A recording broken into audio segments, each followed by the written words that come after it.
Now out on 4K Blu-ray is the cult classic Tron, released back in July of 1982 in the USA, and it hit UK cinemas in October. Created and directed by Steven Lisberger, who had studied animation at college and set up his own studio and began producing commercials, and became excited by backlit animation and created a character called Tron. He thought they could make a movie in this style. With computer graphics in their infancy, they were being used for commercials with computer animation.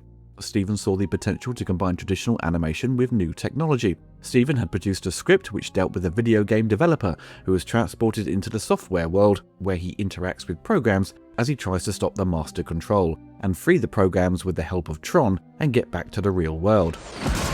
Steve had figured out how he wanted to do it in terms of making the visuals work, and approached Disney Studios, who didn't know how he was going to achieve what he wanted, but the studio was desperate to remain relevant due to a string of unsuccessful movies in the 1970s, and with video games being extremely popular at the time, they jumped at the chance to make Tron a reality.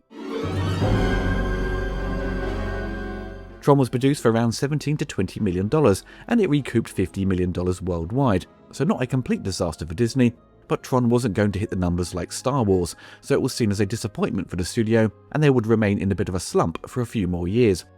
As the film dealt with the world of video games, the merchandise and arcade game based on the film would prove more profitable for Disney. The arcade consisted of 4 games inspired by the events in the film, and turned into one of the most popular coin-ops that year. Reviews for Tron back in 1982 weren't that harsh, but were certainly mixed. Gene Siskel and Roger Ebert for sneak previews both gave it a thumbs up. They loved the film. Roger, however, did point out the characters are one-dimensional, aside from Jeff Bridges' character, and they get overshadowed by the visuals, but they hadn't seen anything like this before, and told their viewers to watch it on the biggest screen possible. UK magazine Starburst were very positive, saying, "Disney's latest multi-million-dollar opus, Tron, has proved something of a failure in the usual summer box office race in America. Exactly why is something of a mystery to me, because Tron, simply and purely, is one of the most original movies of all time, genuine fantasia for the 80s. Variety, however, disliked the film and said in its review, "Tron is loaded with visual delights but falls way short of the mark in story and viewer involvement. Even kids, and specifically computer game geeks, will have a difficult time getting hooked on the situations." The Philadelphia Inquirer said, "It's a visually arresting film that unfortunately reduces its characters to the dimension and vitality of blips on a screen, and the film offers the second example of the summer, Blade Runner being the other, of a science fiction epic that is overwhelmed by its special effects." Despite the underwhelming box office, Tron would find a loyal fan base on home video, gaining new fans who perhaps missed it on the big screen. The world of Tron and its exciting use of programming and the possibility of what you could achieve spurred on many people's imaginations. It introduced digital avatars, the rise of PCs over mainframes, the world of cyberspace and glass panel touchscreens, the list goes on. It was very forward-thinking. It also helped many young kids get into video game development, so the legacy and influence of Tron continued on. Tron has been issued on every video format since its release, and it would get its first widescreen version on LaserDisc in late 1989, though in Japan only. It would thankfully get an impressive box set in 1995 for its first widescreen release in the USA under Disney's fantastic archive collection. Presented in CAV, which is 30 minutes per side, this set includes a wealth of extras including interviews, test footage, storyboards, production designs, an audio commentary, and the picture would be mastered by THX. A lot of those extras would find themselves on the 20th anniversary DVD set 7 years later, with Tron being shot on VistaVision, 65mm and regular 35mm film.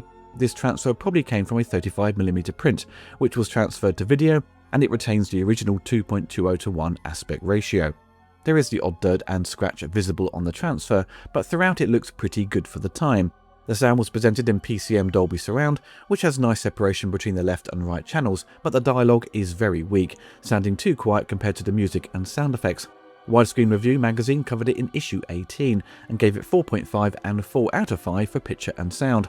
Most fans of Tron who had a LaserDisc player back in the day would have had to save up to get this set, as it retailed for nearly $100.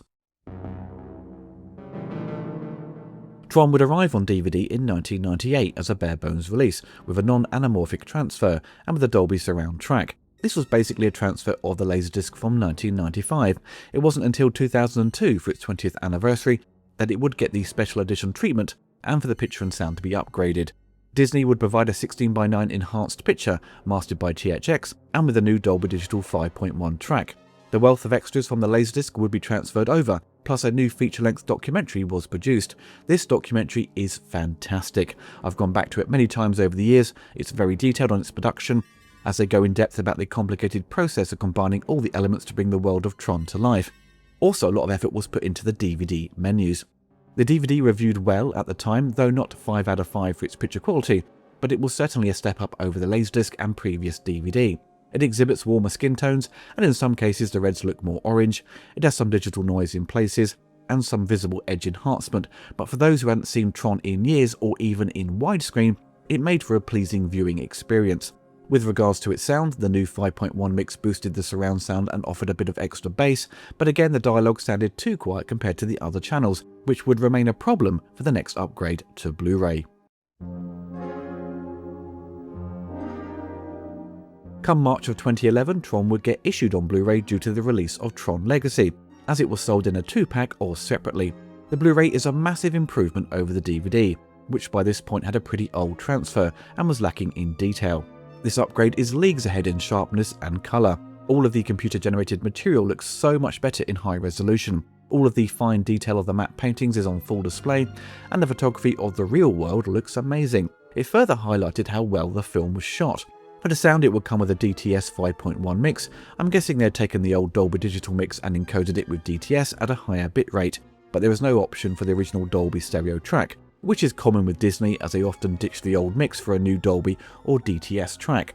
Thankfully, with all these updates to the home formats, they haven't attempted to modernise the sound with new sound effects, but again the dialogue shows its age and sounds very mono in quality and lacking fidelity in places. All of the legacy extras are ported over, including the awesome documentary, plus some short featurettes, with one included with the filmmakers of Tron Legacy looking back on Tron, which is about 10 minutes long, and one with Steven Lisberger and his son visiting the Disney archive as they go through the old production material for Tron. This runs to about 16 minutes in length. So with the 4K Blu-ray, which first arrived as a steelbook, and with the regular 4K arriving this month, when Disney had announced a 4K and showed off the transfer, people reacted very enthusiastically, but the transition they showed was a bit misleading. It looked like the footage was ungraded, as you begin to see the Dolby Vision LUT being applied. The studio claimed they had remastered the original negative and scanned all the elements in 8K resolution, which is very impressive, but do we see a big improvement over the previous transfer to Blu-ray from 2011? Well, on first inspections you are seeing a more detailed image for the real world. The colours appear more balanced, especially with the skin tones, but it takes on a slightly darker look compared to the Blu-ray. It's like the brightness has been reduced. Once we enter the computer world, this is where you can see more of a difference between the two transfers.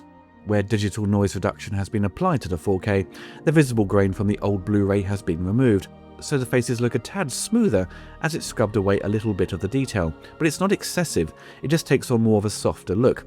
In the real world, it doesn't appear they have applied much DNR, the majority has been applied to the world of Tron. Now you could complain no DNR should have been used. Grain is vital to the image, which I would argue is correct. No movie shot on film should have excessive noise reduction applied. But should the computer world of Tron have visible grain, especially with the scenes featuring CGI? I would probably say no in this case. Now this is a rare case where the removal of unwanted grain or large amounts of it does benefit the image. Also, as they have combined many layers of animation and compositing for the scenes featuring the actors, you get all sorts of issues which are inherent to the picture, due to the old chemical method of visual effects.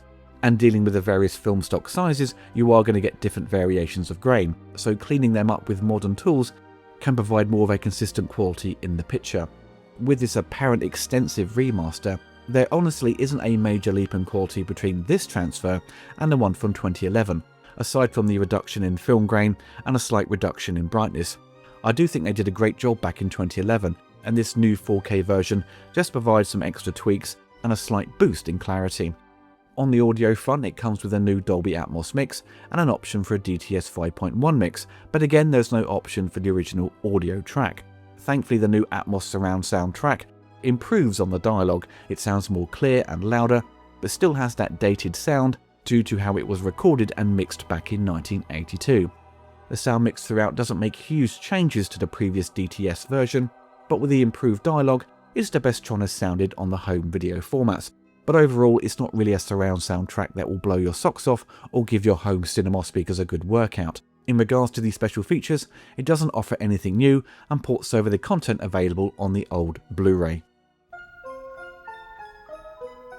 Tron is pure nostalgia for me.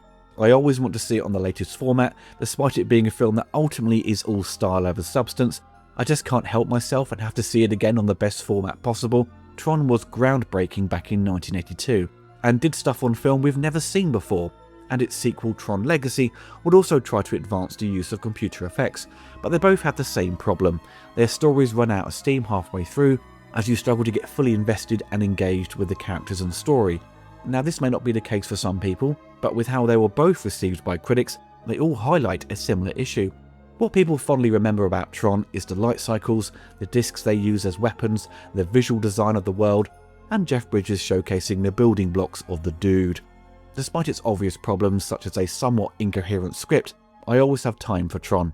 I just love its premise and its world, which seem very dated and bizarre today. It's just uniquely retro, which I love. And Wendy Carlos's music just adds an extra level of nostalgia, taking me back to a time when I was playing the Commodore 64 and ZX Spectrum with their basic but catchy music and memorable sound effects. Is this 4K upgrade worth it? Well, it depends if you are happy with the DNR used for the digital world of Tron. If you don't own the previous Blu-ray, then it's certainly worth having, as it's a huge upgrade if you've only seen it on DVD. If you didn't grow up with it, then you may think what's all the fuss about, and you may look at it and find it unappealing and dated. Tron and how it was put together is so unique and madly complicated. I think that's why I find it so interesting. It's not a perfect movie by any means, but it has a lot of charm to it, and I think that's why it still remains relevant, with the third film out now in cinemas, and despite the original film not being that successful back in 1982, 40 plus years later, it still garners interest, because at its core, its ideas, themes and visuals still excites people's imaginations to want to revisit it time and time again.